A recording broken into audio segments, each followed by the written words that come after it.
자, 오늘은 예수님께서 이 세상에 태어나신 성탄절입니다. 이 성탄절은 우리 믿는 사람들에게 있어서 가장 기쁘고 또 행복한 날이기도 합니다. 왜냐하면 하나님께서 예수 그리스도를 통해서 우리에게 모든 좋은 축복을 주셨기 때문입니다.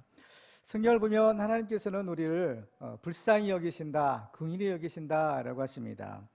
그래서 하나님께서는 죄로 인해서 가난과 또 질병으로 고통당하는 우리를 불쌍히 여기셔서 우리를 구원하기 위하여 독생자 예수 그리스도를 보내주셨습니다. 그래서 하나님이 보내주신 그 예수님을 믿으며 정말 우리가 구원받고 또 하나님이 누리시는 그 행복을 우리가 얻을 수가 있습니다. 특별히 오늘 본문에는 예수님의 족보가 기록되어 있는데요. 거기에는 예수께서 우리에게 오시기 위하여 예수님이 오실 길을 예비한 사람들의 이름이 기록되어 있는 것을 보게 됩니다. 우리가 예수 믿고 구원받은 이 큰 축복을 받았는데 이 축복은 그냥 거저된 것이 아니었다라는 사실을 우리가 알 필요가 있습니다. 먼저 삼위일체 하나님의 이러한 노력과 헌신들이 있었고요. 그렇죠? 하나님께서는 독생자를 우리에게 내어주시고 또 예수님은 십자가에 달려 돌아가시고 또 성령께서는 말할 수 없는 탄식으로 또 우리를 위해서 기도하시는 겁니다. 그리고 또 예수님께서 오실 때 바로 또한 사람들이 바로 이 일을 위해서 헌신했던 것을 보게 되는데요. 그 사람들이 바로 오늘 본문에 기록된 예수님의 족보에 기록된 사람들인 겁니다. 이 족보에 보면 우리가 이름을 잘 아는 사람도 있지만 또 잘 모르는 생소한 사람들도 있는 것을 볼 수가 있어요. 그렇지만 이 사람들은 남들이 알아주던 그렇지 않던 정말 이 극심한 고난 가운데도 하나님의 약속을 붙들고 믿음을 지킨 사람들이었습니다. 세상은 그 사람들을 어떻게 평가할지 모르지만 중요한 것은 그 사람의 이름 하나하나가 바로 예수님의 족보에 기록되어 있다라는 사실입니다. 그런 의미에서 그 사람들이야말로 가장 행복하고 또 의미 있는 삶을 살았다라고 평가해 볼 수 있을 것입니다. 오늘 우리는 성탄절을 맞이해서 예수님의 탄생의 의미를 살펴보고 하나님께서 예수 그리스도를 통해서 약속하신 모든 축복을 받는 그러한 우리 모두가 되시기를 주님의 이름으로 축원합니다. 자, 우리가 이 성탄절의 축복을 받기 위해서는요, 먼저 하나님의 말씀이 반드시 이루어질 것을 믿어야 합니다. 마태복음을 기록하고 있는 마태는 이제 예수님의 탄생 이야기를 시작하기 전에 먼저 예수님의 족보를 먼저 소개해주고 있습니다. 예수님뿐만 아니라 우리 사람들이 이 세상에 태어나면 이제 그 족보에 그 이름을 올리죠. 그래서 사람들이 이 족보를 통해서 자기의 조상이 누구인지 또 내가 누구의 후손인지를 알게 되고 자기 이제 뿌리를 알 수가 있는 것입니다. 그래서 사람은 이 족보를 통해서요, 자신의 현재의 의미를 발견하고 또 앞으로 그 미래를 만들어 나가게 되는 겁니다. 그래서 이 마태복음은 먼저 이 예수님의 족보에서부터 이 천국 복음을 시작하고 있어요. 오늘 1절 말씀 보시겠까요? 아브라함과 다윗의 자손 예수 그리스도의 계보라라고 했습니다. 그래서 계보라는 말이 나오는데 그것은 헬라어로는 게네시스라는 말을 사용하고 있는데요. 이 말의 뜻은 족보 또는 세계, 시작, 기원, 근원 이라는 뜻을 가지고 있습니다. 게네시스라는 말이 이제 창세기에서 사용되는 그 말과 좀 비슷한 것을 볼 수가 있어요. 그래서 이제 이 계보라는 말을 예전에 개역 성경에서는요, 이렇게 번역했었죠. 아브라함과 다윗의 자손 예수 그리스도의 세계라라고 이렇게 번역한 적이 있었습니다. 그래서 이 신약 성경의 첫 번째 성경이 마태복음이죠. 이 마태복음의 맨 처음이 마태복음 1장 1절인 거죠. 그래서 이것이 아브라함과 다윗의 자손 예수 그리스도의 계보라라는 말로 이제 신약 성경이 시작되는 거. 또 이제 구약 성경의 첫 번째 성경이 창세기잖아요. 창세기 1장 1절에도 보면 태초에 하나님이 천지를 창조하시니라. 그러니까 이 구약 성경이든지 이 신약 성경이든지 이 맨 처음은 바로 이 시작을, 기원에 대해서 말씀하는 것을 볼 수가 있는 것이죠. 그래서 창세기가 하나님의 천지를 창조하셨다라고 이 세상의 기원을 밝히고 있다면 이 마태복음에는 이제 그 천지를 창조하신 그 삼위일체 하나님이 바로 이 땅에 오신 예수 그리스도다라는 것을 이렇게 선언하고 있는 겁니다. 그래서 이 성경의 주인공은 누구냐? 바로 예수 그리스도인 거죠. 예수님은 요한복음 5장에서 이렇게 말씀합니다. 너희가 성경에서 영생을 얻는 줄 생각하고 성경을 연구하오니와 이 성경이 곧 내게 대하여 증언하는 것이니라 라고 말씀하고 있습니다. 그래서 이 성경이라는 것은 하나님의 말씀을 기록한 책인데 그 예수님은 말씀이 육신이 되어 오신 하나님의 아들이신 겁니다. 그러니까 이 성경은 누구에 대한 책이에요? 예수 그리스도에 대한 책이라는 거죠. 요한복음 1장 14절에 보면 말씀이 육신이 되어 우리 가운데 거하심에 우리가 그의 영광을 보니 아버지의 독생자의 영광이요 은혜와 진리가 충만하더라 라고 말씀하고 있습니다. 그 때문에 이 성경을 우리가 잘 이해하기 위해서는 바로 이 성경의 주인공 되시는 예수 그리스도의 관점에서 이 성경을 보는 것이 중요합니다. 그래서 예수님을 기준으로 성경을 읽게 되면 이 성경의 처음부터 끝까지 다 하나로 통일되는 것을 발견하게 되고 또한 성경을 바로 이해할 수 있는 열쇠가 될 수 있는 것입니다. 그래서 이제 마태복음 1장 1절이 아브라함과 다윗의 자손 예수 그리스도의 계보라라는 말로 시작합니다. 이것은 이만큼 이 말씀이 중요하다라는 의미이기도 하는데요. 과연 이 말씀이 우리에게 전달하고자 하는 메시지는 과연 무엇일까라는 겁니다. 먼저는 하나님의 말씀은 반드시 이루어진다라는 것을 의미하는 겁니다. 하나님은 신실하신 분이기 때문에 한번 말씀하신 것은 반드시 이루시는 분이다라고 성경은 증거합니다. 그래서 이 성경과 인류 역사를 보면 하나님의 언약의 말씀이 반드시 성취되고 있다라는 사실을 우리가 발견하게 되는 겁니다. 그래서 이제 이 신약 시대가 예수님의 탄생으로부터 시작되는데 그 예수님은 하나님께서 오래전부터 바로 우리를 구원하기 위하여 보내시기로 예정된 약속하신 바로 하나님의 아들이신 겁니다. 특별히 오늘 본문에서 예수님을 소개할 때 아브라함과 다윗의 자손이다라고 말하고 있어요. 그럼 왜 예수님이 아브라함과 다윗의 자손이고 이것이 왜 중요할까라는 거죠.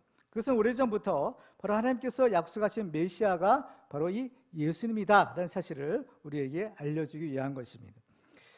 그래서 하나님께서는 바로 이 예수님을 이제 우리에게 보내주실 때 그냥 갑자기 보내주신 것이 아니라 이미 약속하시고 그 약속을 이제 성취하는 그런 과정을 이제 밟으시는 것을 볼 수가 있는데요. 이 예수님은 아브라함의 자손이라고 했어요. 아브라함의 자손이라고 한 이유는 하나님께서 아브라함에게 주신 약속, 언약이 있었기 때문인 겁니다. 그래서 그 언약의 성취로 지금 예수님이 태어나셨다라는 의미예요. 하나님께서 아브라함에게 이런 약속을 주시는 것을 보게 되죠. 창세기 12장 2절과 3절에 보면 하나님이 처음에 이 아브라함을 부르실 때 이런 약속을 주세요.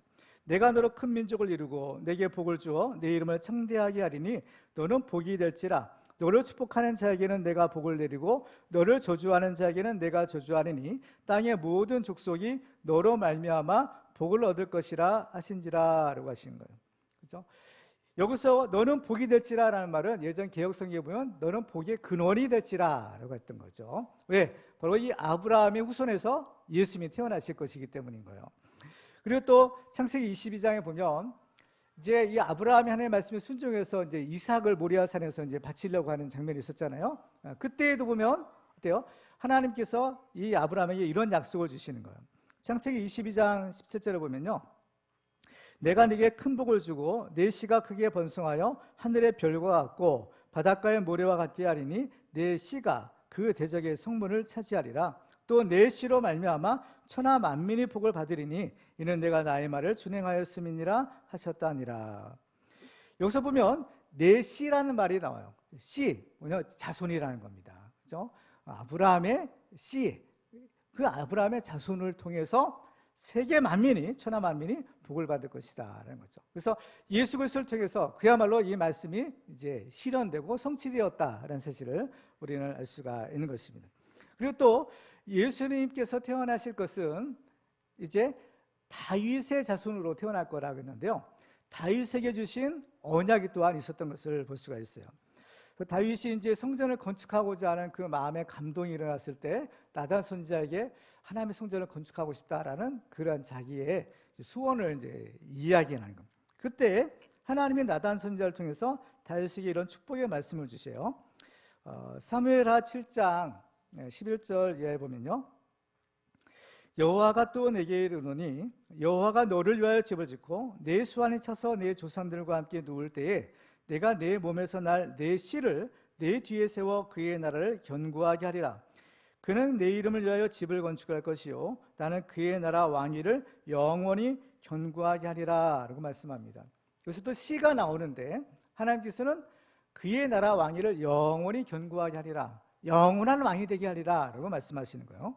그래서 이 말씀은 그 당시 직접적으로는 그 아들 솔로몬에 대한 축복의 말씀이기도 하지만, 그렇지만 엄밀하게 보면 이것은 바로 다윗의 후손으로 나실, 다윗의 씨로 나실 예수 그리스도를 통해서 주시는 축복이다라는 사실을 알게 돼요. 그래서 이 다윗의 후손이 영원히, 그의 나라가, 그 왕위가 영원할 것이다라고 했는데요, 이스라엘 역사를 보면은 그렇지는 않은 거예요. 자신의 육신, 다윗의 육신의 후손들은 어때요? 이제 그 대가 이제 끊어지고 말아요. 그렇지만은 여기서의 그 씨는 바로 예수 그리스도를 말하는 겁니다. 그래서 예수 그리스도는 영원히 우리를 다스리시는 만왕의 왕이다라는 사실을 알 수 있는 겁니다.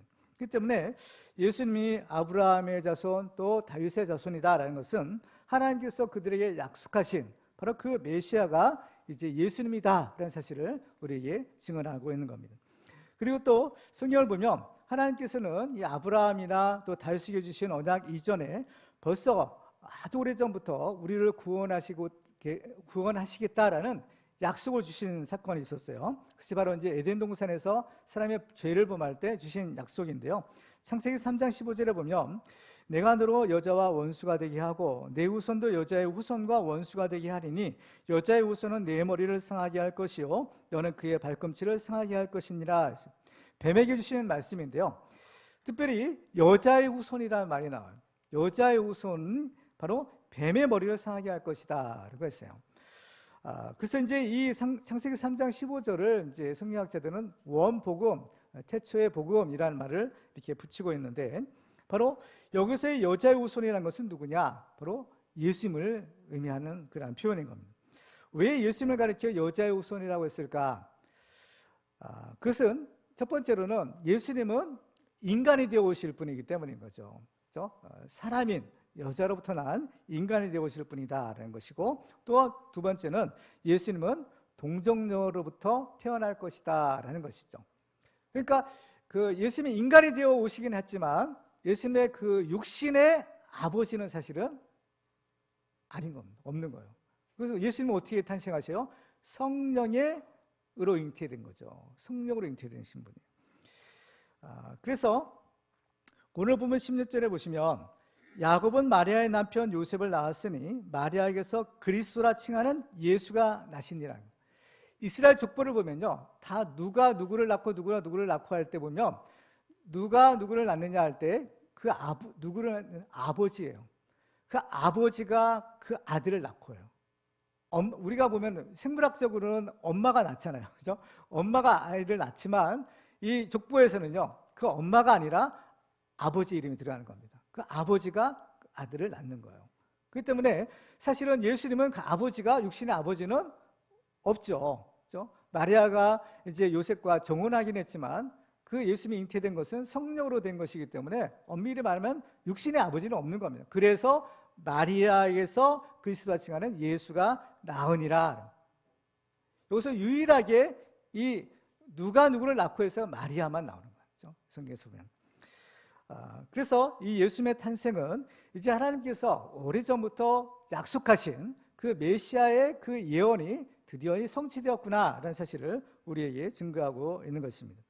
이처럼 예수님은 하나님의 모든 약속의 말씀을 이루기 위해 이 땅에 오신 것을 보게 돼요.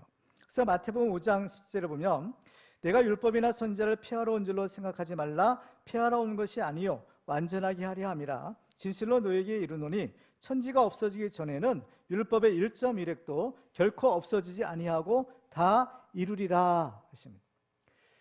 이 하나님의 말씀은 바로 1.1획도 없어지지 않고 다 이룰 것이다. 그 증거가 뭐예요? 바로 예수 그리스도의 탄생인 겁니다. 우리가 이 성탄절 예배를 드리는데 예수님의 탄생이야말로 하나님의 모든 약속의 말씀이 반드시 이루어진다라는 그런 확실한 증거인 겁니다.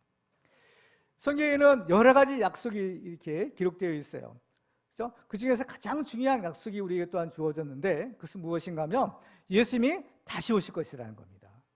예수님은 한 번만 오시는 것이 아니라 다시 오신다라고 하셨어요.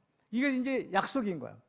그렇기 때문에 초림의 예수님이 바로 하나님의 약속에 의해서 오셨다면 이제 재림의 예수님도 그 하나님의 약속이 이루어질 것을 우리는 믿어야 하는 겁니다.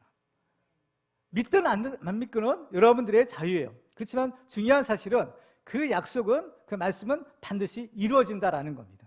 그 때문에 우리들도 바로 그 성탄절의 축복이 무엇이냐, 그 성탄절의 축복을 우리가 받기 위해서는 하나님의 말씀을 믿는 겁니다. 하나님께서 말씀하신 것은 우리가 이해가 되든 그렇지 않든 반드시 이루어지는 것. 근데 어떤 사람이 복이 있느냐? 그 말씀을 믿는 사람이 복이 있다라는 겁니다. 그래서 이 약속의 말씀을 믿었던 사람들은 그 예수님을 만나고 예수님께 경배드리는 그런 축복의 주인공이 되었어요. 우리들도 이제 다시 오실 예수님을 우리가 만나서 우리가 경배드리기 위해서는 바로 이 약속의 말씀을 믿고 그 믿음대로 사는 것입니다. 그래서 우리가 이 믿음으로 살면, 그 약속의 말씀을 믿는 대로 살면 그 말씀이 이제 우리 가운데, 우리 삶 가운데 이루어지게 되는 거예요. 그래서 이것이 믿는 자들이 주시는 축복인 겁니다. 그래서 지금까지의 모든 성경의 말씀들은요, 다 이루어졌던 거예요. 그렇기 때문에 우리들은 앞으로도 그 말씀들이 반드시 이루어질 것이다 라는 것을 우리는 믿을 수가 있는 것입니다. 이것이 성경의 증거요, 또 이것이 성탄절에 주시는 우리의 메시지인 겁니다. 그렇기 때문에 우리들도 예수님 다시 오신다, 이 약속의 말씀 우리가 믿고 바로 말씀대로 순종하며 살아가는 우리 모두가 되시기를 주님의 이름으로 축원합니다. 두 번째로, 우리가 성탄절의 축복을 받기 위해서는 믿음으로 거듭난 하나님의 자녀가 되어야 합니다. 자, 예수님의 족보를 기록하고 있는 오늘 본문을 보면 예수는 아브라함의 자손이다라고 기록합니다. 근데 이 아브라함은 과연 누구일까? 아브라함은 이스라엘의 시조이자 또 믿음의 조상이기도 합니다. 따라서 오늘 본문에 기록된 예수 그리스도의 계보라는 것은 바로 아브라함부터 시작되는 믿음의 계보인 것을 우리가 볼 수가 있어요. 성경을 보면 이 마태복음 말고도 다른 곳에서도 바로 이제 이스라엘의 이제 족보를 기록하고 있는 부분들이 있는 것을 보게 돼요. 그래서 창세기서 4장에서도 보면 이 아담의 후손들의 족보가 있고요. 역대상 1장부터 9장까지 보면 아담부터 시작되는 족보가 무려 9장에 걸쳐서 이렇게 긴 족보가 기록되는 것을 보게 됩니다. 그리고 또 예수님의 족보도요, 마태복음만 기록되는 것이 아니라 또 누가복음에도 기록이 되어 있어요. 그래서 누가복음에 기록된 예수님의 족보를 보면 거기에 기록된 사람들의 이름이 78명이 이제 그 이름이 기록되는 겁니다. 그런데 오늘 본문에 있는 이 마태복음의 족보는 그 이름이 몇 사람인가 하면 41명인 겁니다. 그렇죠? 그러니까 이 마태복음에는 그럼 왜 이 예수님의 족보가 그렇게 다르냐? 그것은 이 마태복음을 기록한 이 마태의 신학이 여기에 이제 개입이 된 것입니다. 그래서 마태는 예수님의 족보에 있는 모든 사람들 이름을 일일이 다 기록한 것이 아니라 그 중에서 중요한 의미가 있는 사람들만 선택적으로 기록한 것이에요. 그래서 그러면 마태가 어떤 기준으로 예수님의 족보에 들어갈 사람들을 선택했을까? 그 선택의 기준으로 삼은 것은 바로 믿음이었다라는 것입니다. 따라서 예수님의 육신의 조상들은 바로 이 믿음이 있느냐 없느냐 이 기준으로 예수 그리스도의 계보에 들기도 하고 빠지기도 했다라는 겁니다. 근데 왜 이 예수님의 계보에, 이 족보에 들어가는 것이 중요한가? 이것은 우리들에게 누가 하나님 나라의 백성이 될 수 있는가, 즉 누가 구원받을 수 있는 하나님의 자녀가 될 수 있는가, 그렇지 않는가, 이 가장 근본적인 문제의 해답을 우리에게 알려주고 있기 때문인 겁니다. 오늘 본문에서 마태가 기록하고 있는 예수님의 계보를 보면 그 계보는 육신의 혈통의 계보가 아니라 바로 그 믿음이 기준이 되고 있는 것을 우리는 발견하게 됩니다. 그래서 마태는 그 증거로서 이 예수 그리스도의 계보에 들어있는 3명의 이방 여자들을 소개하고 있어요. 예수님의 족보에는 4명의 여자들의 이름이 있는데 그중에 마리아를 제외하고 3사람의 이방 여자들이 있는데요. 첫 번째로는 다말인 겁니다. 이 다말에 대해서 마태복음 1장 3절에 보면 유다는 다말에게서 베레스와 시라를 낳고 이랬어요. 그렇죠? 이 다말에 대해서는 우리가 여기서는 지금 자세한 설명을 하지 않겠지만 본래 이 다말이라는 여자는 이스라엘 사람이 아니라 가나안 사람인 겁니다. 근데 이 다말이 유다의 집안의 시집으로서 이제 하나님에 대한 믿음을 갖게 된 거죠. 그 다음에 두 번째는 라합이에요. 오늘 보면 마태복음 1장 5절을 보시면 살몬은 라합에게서 보아스를 낳고 보아스는 룻에게서 오벳을 낳고 오벳은 이새를 낳고 이새는 다윗 왕을 낳으니라. 이 라합이란 여자는 여리고성에 살던 기생이었다고 합니다. 그래서 바로 이제 이스라엘 정복 전쟁 때 그 여리고성 정복하는 그런 장면이 나오잖아요. 근데 그 여리고성에 있던 그 여리고 사람들은 다 이제 죽었어요. 그런데 거기에 있는 기생 라합과 그 식구들만 이제 살아남았는데 바로 이 이스라엘 정탐꾼들을 살려준 그런 공로로 이제 살게 된 겁니다. 근데 이제 이 라합은 이제 그 성에서 이제 구원받을 뿐만 아니라 그 정탐꾼으로 왔던 사람이 이제 살몬이라는 사람이 있는데 그 사람과 결혼을 또 해요. 결혼해가지고 결국에는 이 라합이 이제 다윗 왕의 고조 할머니가 되는 것을 보게 됩니다. 그리고 이제 세 번째로 룻이라는 사람이 있는데 5절 다시 한번 보면 살몬은 라합에게서 보아스를 낳고 보아스는 룻에게서 오벳을 낳고 오벳은 이스를 낳고 그랬어요. 이 룻이라는 여자는 본래 모압 여자인데 바로 이 여자도 다말처럼 이 믿음의 집안에 시집와서 이제 하나님을 알고 하나님에 대한 믿음을 이제 갖게 되었던 겁니다. 그래서 결국에는 이 믿음으로 구원받은 하나님의 백성으로 이제 들어오게 되는 거예요. 그래서 이 룻이 얼마나 이 믿음이 좋았는가 하면서 그 시어머니죠. 나오미와 이제 헤어질 때 이제 시어머니가 야, 너 이제 아직 젊으니까 이제 가서 이제 내 동족에게 가서 이제 재혼해서 행복하게 살거라. 그러니까 룻이 뭐라고 하는가 하면요. 룻기 1장 16절에 보면 이런 얘기를 해요. 룻이 이르되 내게 어머니를 떠나며 어머니를 따르지 말고 돌아가라 강권하지 마옵소서. 어머니께서 가시는 곳에 나도 가고 어머니께서 머무시는 곳에서 나도 머물겠나이다. 어머니의 백성이 나의 백성이 되고 어머니의 하나님이 나의 하나님이 되시리니 어머니께서 죽으시는 곳에서 나도 죽어 거기에 묻힐 것이라. 만일 내가 죽는 일 외에 어머니를 떠나면 여호와께서 내게 벌을 내리시고 더 내리시기를 원하나이다 하는지라. 그러니까 이 룻이 이 나오미를 따라서 이스라엘을 오게 된 까닭이 뭐냐? 이 하나님에 대한 믿음이 있었기 때문인 겁니다. 그렇죠? 그 믿음으로 이제 어떻게 보면 자기의 이제 미래죠. 어떻게 보면 행복하게 살 수 있는 모든 그 미래를 다 포기하고 그 늙은 시어머니를 봉양하면서 이스라엘로 왔던 거죠.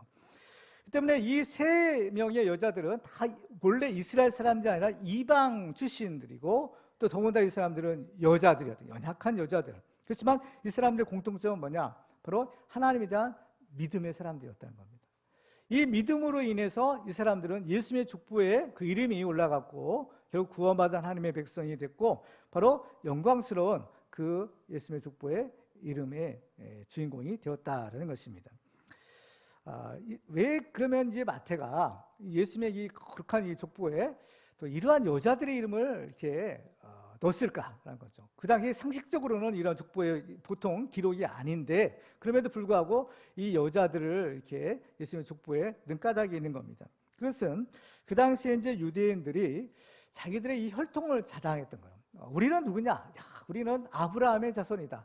아브라함의 씨다. 이제 이러한 그 혈통에 대한 자랑을 했다라는 겁니다. 그렇지만 그들은 아브라함의 자손이라고 자랑을 했지만 그들은 사실은 믿음이 없었던 겁니다.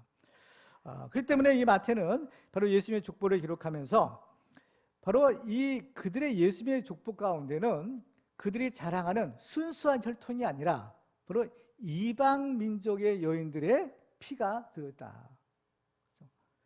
이스라엘 사람들은 그 혈통에 대한 자부심이 대단해요. 특히 순수 혈통, 이걸 대단히 자랑한 겁니다. 그렇지만 엄밀히 보면 예수님의 이 족보 가운데는 그들이 자랑하는 순수 혈통이 아니다라는 사실을 알게 됩니다. 이방 사람들과 벌써 피가 섞인 겁니다. 그렇죠? 그래서 세례 요한이 마태복음 3장에서 유대인들에게 이런 얘기를 합니다. 3장 9절을 보시면 속으로 아브라함이 우리 조상이라고 생각하지 말라. 내가 너희에게 이르노니 하나님이 능히 이 돌들로도 아브라함의 자손이 되게 하시리라. 그렇죠? 아브라함의 자손이라고 그렇죠? 자랑하지 말라는 겁니다. 하나님은 이 돌들로도 아브라함의 자손이 되게 하실 수 있다라는 겁니다. 그러면 진짜 아브라함의 자손은 과연 누구일까? 혈통으로 되지 않는다면, 그렇죠? 그러면 누가 과연 진짜 아브라함의 자손이 될 수 있느냐? 그것은 바로 아브라함이 믿음의 조상이고, 그렇기 때문에 바로 이 아브라함의 믿음을 계승한 사람들이 진짜 아브라함의 자손이 될 수 있다라는 것입니다.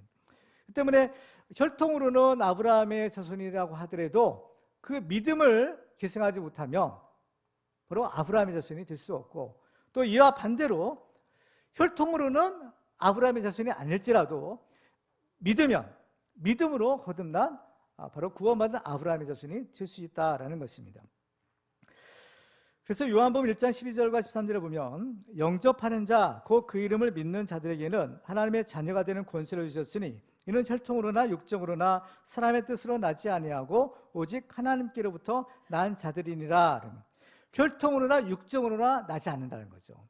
오직 뭐요? 그 이름을 믿는 자들에게 이러한 하나님의 자녀, 아브라함의 자손이 되는 축복을 주시는 겁니다.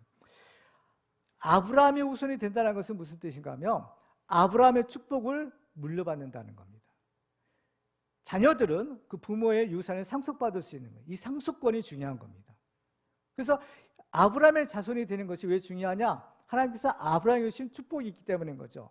하나님께서 아브라함에게 주신 복의 근원이 되는 축복, 그리고 이것이 영원한 축복인데 그 영원한 축복을 받을 수 있는 그 권리가 바로 믿는 자들에게 주어진다라는 사실인 겁니다.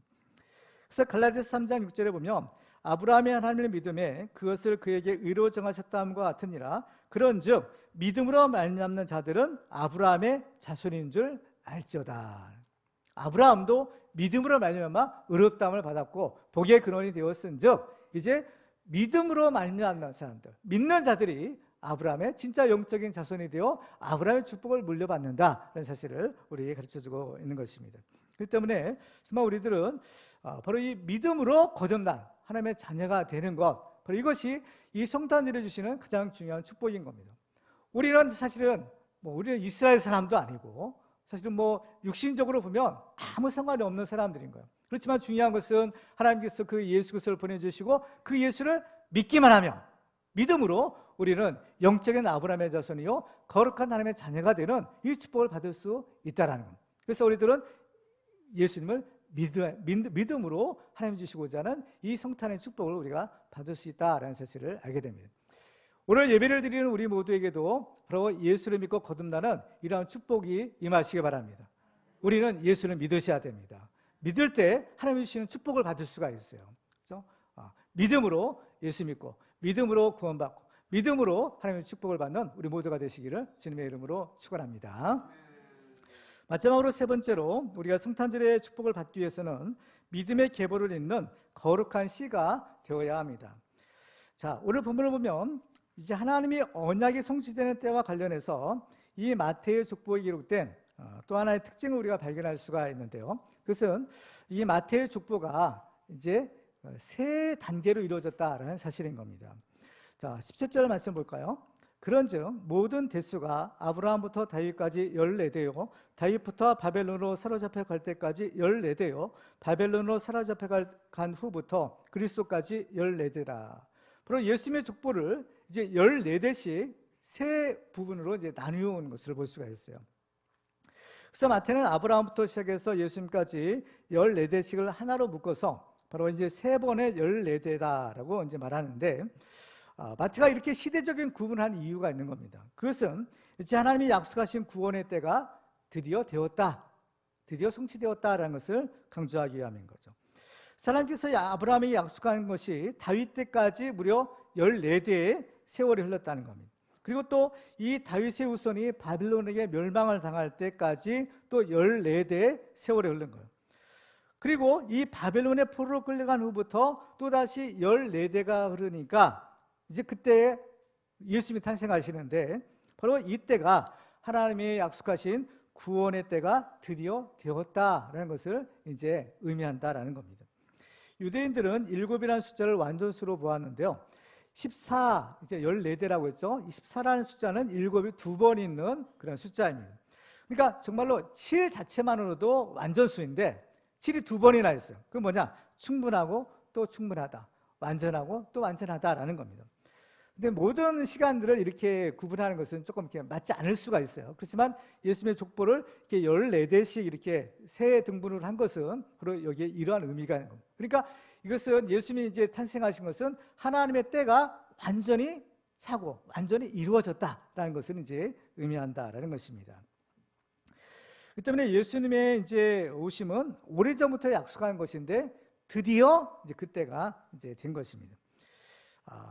이렇게 마태가 아브라함부터 시작해서 예수님까지 14대씩 이렇게 3등분을 한 것은 바로 하나님께서 인류 역사를 주관하시는 분이다라는 것을 또한 우리에게 알려주는 사건인 겁니다. 그렇죠? 어떻게 꼭 정확하게 14대씩 이렇게 맞출 수가 있겠어요? 물론 여기에는 마태가 어떤 우리에게 귀한 메시지를 주기 위해서 이렇게 의도적으로 이 족보를 이제 기록하는 것이지만 여기서는 이제 이 오랜 이 역사, 이 족보의 역사를 통해서 하나님은 이 장구한 세월 동안에 하나님의 이 구원의 역사를 이루고 계시다는 겁니다. 하나님이 우리를 구원하시는 일은 뭐 1, 2년 동안에 이루어지는 것이 아닌 겁니다. 성경에 보면 이것은 뭐냐면 수천 년 전부터, 그렇죠? 바로 에덴 동산에서 바로 죄를 범한 그때부터 벌써 시작해서 수천 년의 세월이 흐르는 겁니다. 그러니까 하나님의 역사는요, 우리가 사람이 상상할 수 있는 것보다 굉장히 아주 장구하구나라는 사실을 알 수가 있는 거죠. 그래서 하나님의 그 역사는요, 아주 오랜 세월이 흐르는 겁니다. 필요한 거예요. 그 때문에 여기서 중요한 것은 뭐냐? 하나님은 한번 약속하시고 그 약속이 이루어질 때까지는 오랜 세월이 기본적으로 흐르니까 그 오랜 세월이 흐르는 동안에 그 믿음을 우리가 굳게 잡아야 된다는 겁니다. 오래 기다리다 보면 사람들은 그 믿음이 약해질 수가 있어요. 이제 오나 저제 오나 기다려도 또 기다려도 오지 않는 거예요. 그러면 어때요? 그 처음에 가졌던 그 믿음도 점점 약해질 수 있는 위험성이 있는 겁니다. 그렇지만은 우리는 이 시작과 결말을 이미 알고 있어요. 그 수천 년의 세월을 뛰어넘어서 이제 드디어 하나님의 약속이 이제 실현되었다는 사실을 결과를 우리는 알고 있는 겁니다. 그렇기 때문에 우리들은요, 하나님의 약속은 반드시 이루어지는데 그 약속이 이루어질 때까지 우리는 믿음으로 인내하는 것이 필요하다라는 사실을 우리는 알 수 있는 겁니다. 그래서 이사야서 55장 10절과 11절에 보면 이는 비와 눈이 하늘로부터 내려서 그리로 되돌아가지 아니하고 땅을 적셔서 소출이 나게 하며 싹이 나게 하여 파종하는 자에게는 종자를 주며 먹는 자에게는 양식을 줌과 같이 내 입에서 나가는 말도 이와 같이 헛되이 내게로 되돌아오지 아니하고 나의 기뻐하는 뜻을 이루며 내가 보낸 일에 형통함이니라. 하늘에서 내린 비가 여러 과정을 통해서 이렇게 순환되는 그러한 과정을 말씀하시면서 이와 같이 하나님의 말씀도, 하나님의 입에서 나오는 모든 말씀도 그냥 헛되이 돌아가는 것이 아니다. 그러면 그 말씀은 어때요? 반드시 이루어지고 성취된다라는 것을 강조하는 겁니다. 그렇죠?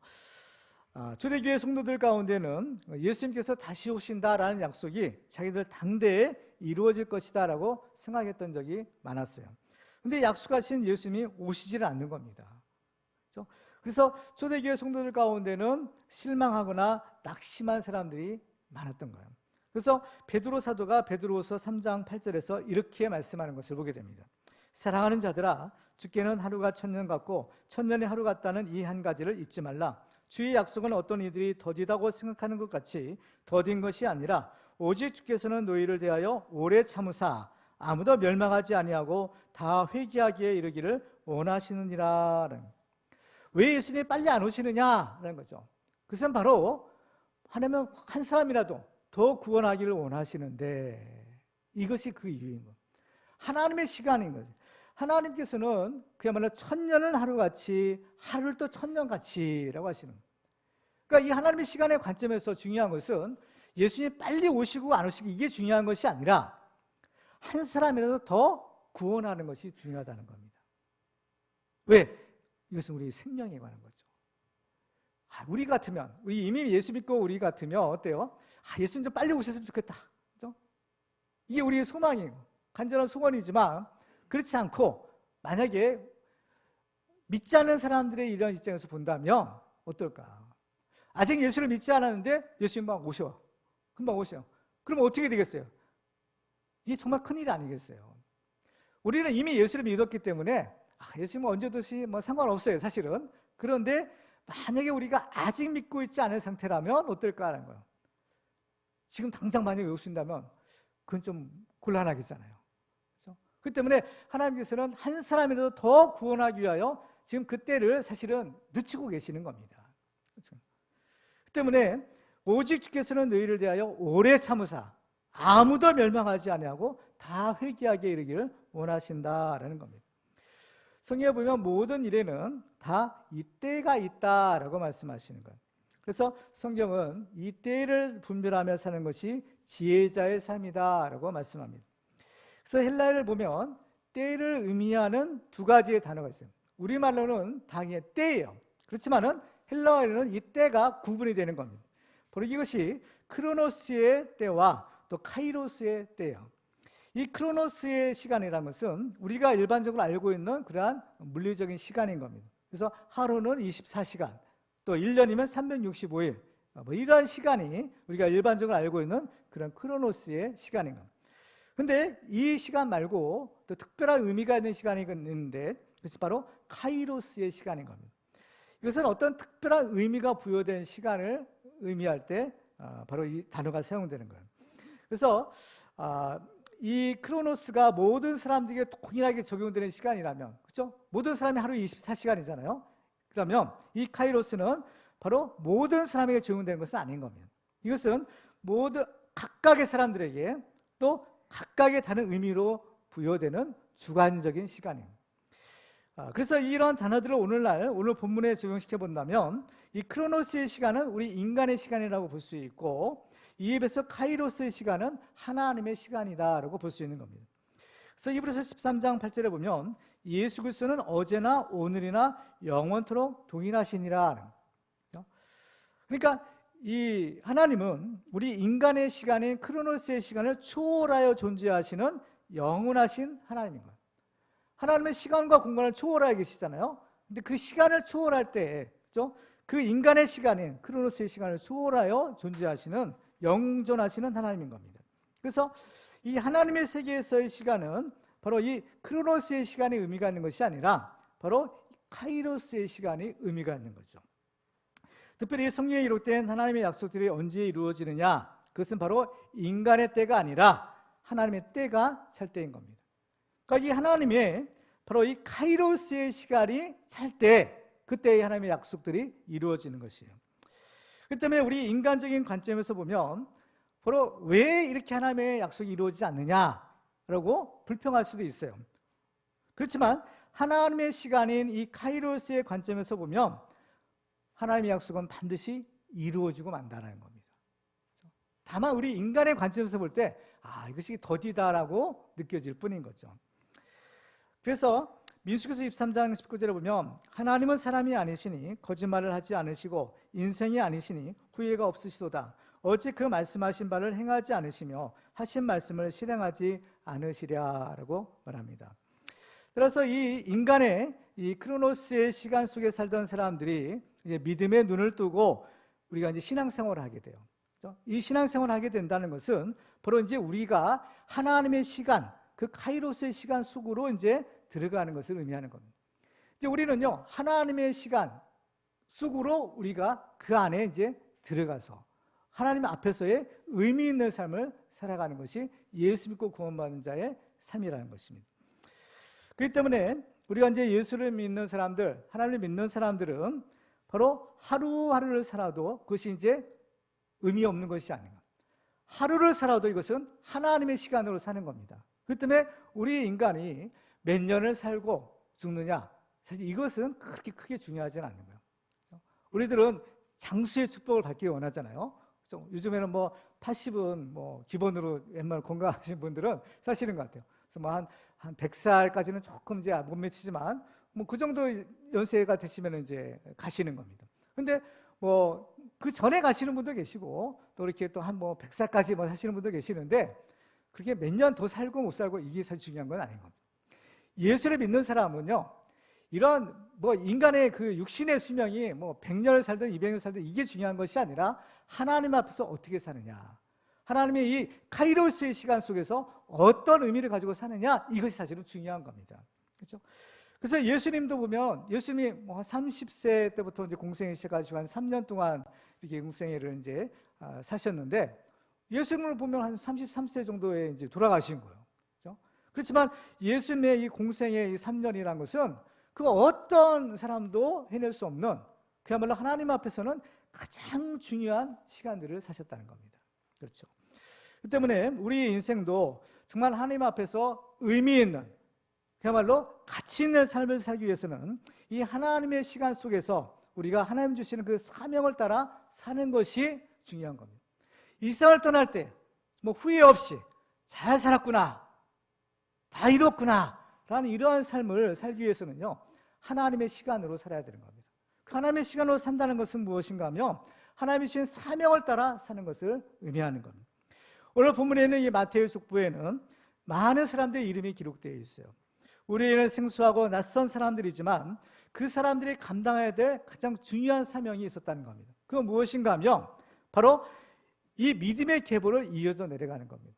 왜 믿음의 계보를 이어가는 것이 중요하냐? 바로 하나님의 약속이 있었기 때문이죠. 그들의 후손을 통해서 이제 하나님이 우리를 구원하실 메시아를 보내주시겠다, 이 하나님의 이 약속이 있었기 때문에 그들은 어떠한 상황에도 바로 이 믿음을 지키고 믿음의 계보를 이어가는 것이 중요했다는 겁니다. 그렇죠? 특별히 이스라엘 족보를 14대씩 구분하고 있는데 그 기준이 되는 사건 중에 하나가 무엇인가 하면 바벨론으로 포로로 끌려가는 사건인 겁니다.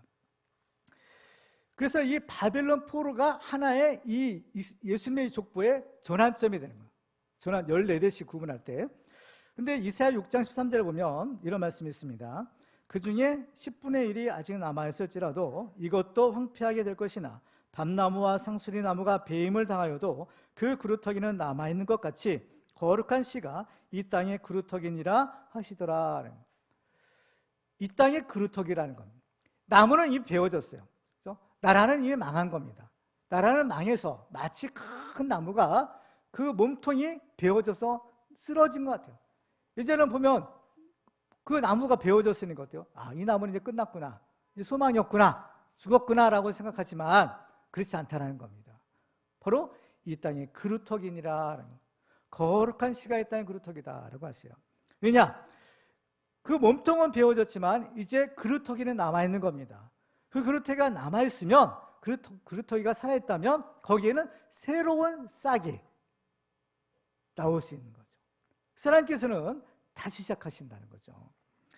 그래서 이 그루터기와 같은 사람을 가리켜 거룩한 씨다라는 겁니다. 그래서 지금 이스라엘 역사를 보면 왜 이 예수님의 족보에 기록된 사람들 말고도 다른 사람들이 왜 없었겠어요? 그 많은 사람들이 있는 겁니다.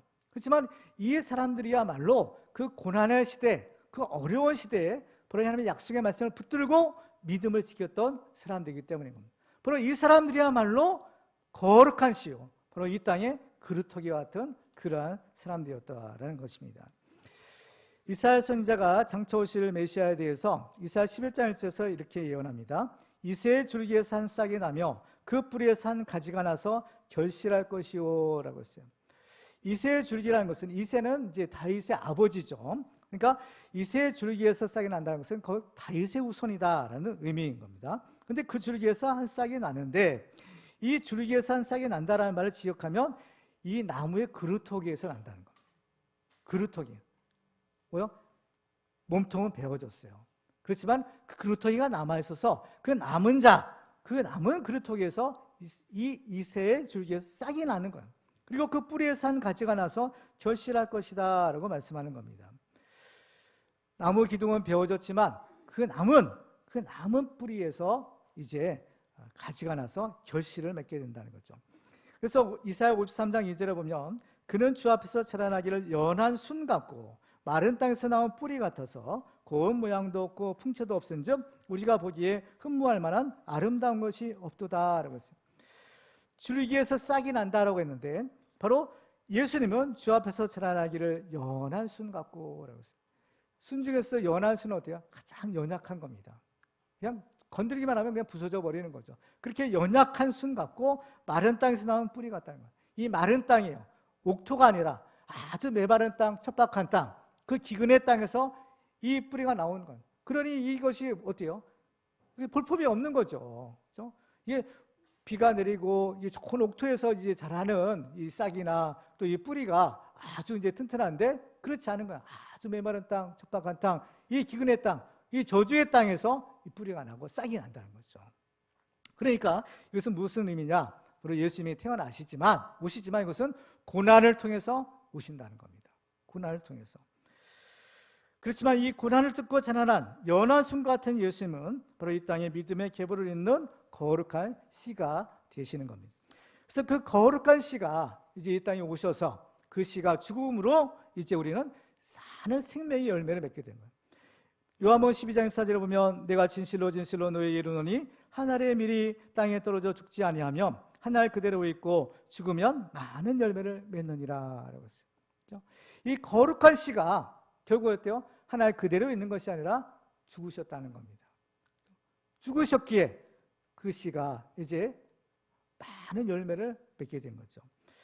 그래서 예수님의 이 족보에 기록된 사람들은 우리가 볼 때 별로 큰일을 하지 않는 것처럼 보일지도 모르지만 이 사람들은 이 하나님의 시간 속에 살면서 온 인류를 구원하시려는 그 하나님의 언약을 성취하는 사명자로서의 귀한 삶을 살았던 겁니다.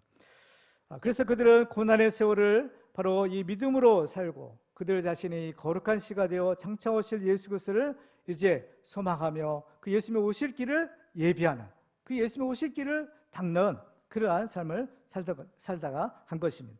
만약 그 믿음의 계보가 끊어졌더라면 오늘의 성탄절은 아마 존재하지 않았을지도 혹시 모르겠어요.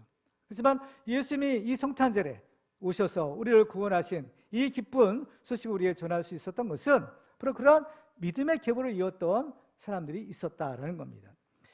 창세기 28장에 보면 야곱이 이제 하란으로 이제 도망을 가다가 거기서 이 광야에서 잠을 자는 사건이 있었잖아요. 거기서 꿈속에서 하나님을 만나게 됩니다. 근데 그 꿈속에서 하나님을 만나는 장면을요, 우리에게 좀 중요한 의미를 위해 주고 있어요. 창세기 28장 12절에 보면 꿈에 본즉 사닥다리가 땅 위에 서 있는데 그 꼭대기가 하늘에 닿았고 또 본즉 하나님의 사자들이 그 위에서 오르락 내리락 하고 또 본즉 여호와께서 그 위에 서서 이르시되 나는 여호와니 너희 조부 아브라함의 하나님이요 이삭의 하나님이라. 내가 누워있는 땅을 내가 너와 내 자손에게 주리니 내 자손이 땅에 티끌같이 되어 내가 서쪽과 동쪽과 북쪽과 남쪽으로 퍼져나갈지며 땅의 모든 족속이 너와 내 자손으로 말미암아 복을 받으리라 라고 하십니다. 야곱의 꿈속에서 이제 아주 신기한 환상을 보았는데 그것이 바로 이 땅과 하늘을 이어주는 사닥다리를 본 겁니다. 왜 이 사닥다리를 보았을까? 하나님께서 이 사닥다리를 통해서 주시는 의미가 있기 때문인 거예요. 근데 그 사닥다리에는 하나님의 사자들이 오르락 내리락 하고 있는 것까지 보는 겁니다. 그래서 이 사닥다리는 하늘과 땅을 연결시켜주는 그러한 사다리인 거예요. 근데 이 사다리 모양을 한번 보세요. 사다리를 보면 어떤가요? 사다리는 이런 계단으로 되어 있잖아요. 그래서 한 걸음 한 걸음 밟고 올라가는 것이 사다리인 겁니다. 그렇죠? 근데 만약 그 사다리 중에서 그 하나라도 부러져 있거나 만약 빠져 있다면 어떻게 될까요? 그건 좀 올라가기가 굉장히 힘들 거예요. 하나 빠졌으면 혹시 뭐 이렇게 아주 뭐 다리를 펴가지고 올라갈 수 있겠지만 만약에 2개가 빠져 있고 3개가 빠져 있다면 어때요? 그건 정말 올라갈 수가 없겠죠. 그렇죠? 그러면 이 사다리 역할을 할 수가 없다라는 겁니다. 그리고 또 이 야곱이 보니까 그 위에 하나님이 말씀하시는데 하나님이 뭐라고 하시는가 하면 나는 여호와니 너희 조부 아브라함의 하나님이요 이삭의 하나님이라 하는 거예요. 그러니까 이 하나님은 아브라함만의 하나님이 아니라 바로 아브라함의 아들이 이삭의 하나님이다 라까지 하시는. 그리고 나중에 보면 하나님이 뭐라고 하세요? 여기에 야곱의 이름을 또 첨가시키죠.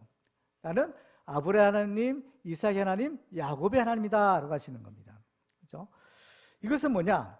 하나님께서는 영원히 우리 믿는 자들의 하나님이 되어주신다라는 것을 의미하는 겁니다. 그렇죠?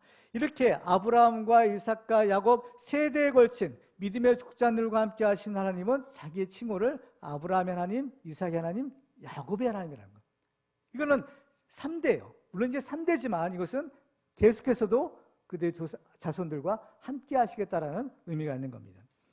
그 때문에 모든 것들은 이런 계보라고 하는 거예요. 지금 족보라고 하는데 이것은 바로 단계가 있는 겁니다. 우리 아버지가 없이 할아버지가 있을 수가 없죠. 아들이 없이 손자가 있을 수 없는 겁니다. 다 이 세대별로 이 단계가 다 필요한 겁니다. 사다리도 한 단계 한 단계 다 필요하듯이 그렇죠? 이 세대도 다 필요한 것이죠. 그걸 건너뛸 수가 없다라는 겁니다. 그렇죠? 그 때문에 오늘 우리 성탄절을 맞이해서 우리의 소망은 다시 오실 예수님을 만나 그 예수님을 경배하는 것. 이것이 이제 구원받는 것인데 그러기 위해서는요. 우리가 바로 이 거룩한 씨가 되어서 믿음의 계보를 이어가야 된다라는 사실인 겁니다. 그래서 예수님의 족보에 그 이름이 기록된 사람들은 바로 위대한 믿음의 승리자인 것을 볼 수가 있어요. 비록 이 세상에서는 이름도 없고 빛도 없이 고난의 세월을 보냈지만 그들은 하나님이 약속하신 메시아가 오실 때까지 이 믿음의 징검다리가 되었던 것입니다. 그래서 마침내 예수님이 이 땅에 오셨고 우리는 그 예수님을 통해서 구원을 받을 수가 있게 된 것입니다. 예수님은 요한복음 14장에서 이렇게 말씀하죠. 예수께서 이르시되 내가 곧 길이요 진리요 생명이니 나로 말미암지 않고는 예수께로 올 자가 없느니라 라고 했습니다. 예수님은 우리에게 하나님께로 갈 수 있는 길을 내어주시기 위해서 오신 분인 겁니다. 그 길을 위해서 예수님께서는 먼저 오셨고 또 앞서가시고 또 예수님께서 우리들에게 나를 따르라 라고 말씀하시는 겁니다. 그렇기 때문에 예수님처럼 이 믿음의 증거자가 되어서 많은 사람을 구원의 길로 인도하는 우리 모두가 다 되시기를 주님의 이름으로 축원합니다. 이제 말씀을 맺겠습니다. 이 땅에 오신 예수님은 우리에게 참된 행복이 무엇인지를 몸소 보여주셨습니다. 힘없는 어린 순 같고 마른 땅에서 나온 뿌리 같아서 예수님은 많은 고난을 당하셨지만 예수님의 그 십자가를 통해서 우리가 구원을 얻게 된 것입니다. 예수님은 누구든지 나를 따라오려거든 자기를 부인하고 자기 십자가를 지고 나를 따라야 한다라고 말씀합니다. 그래서 예수님의 족보에 기록된 그 한 사람 한 사람이 예수님처럼 거룩한 씨가 되어 예수님의 오실 길을 예비한 믿음의 승리자가 된 것처럼 우리들도 바로 이 땅에 거룩한 씨가 되어 장차 다시 오실 예수 그리스도의 오실 길을 믿음으로 예비하는 축복의 주인공들이 다 되시기를 주님의 이름으로 축원합니다.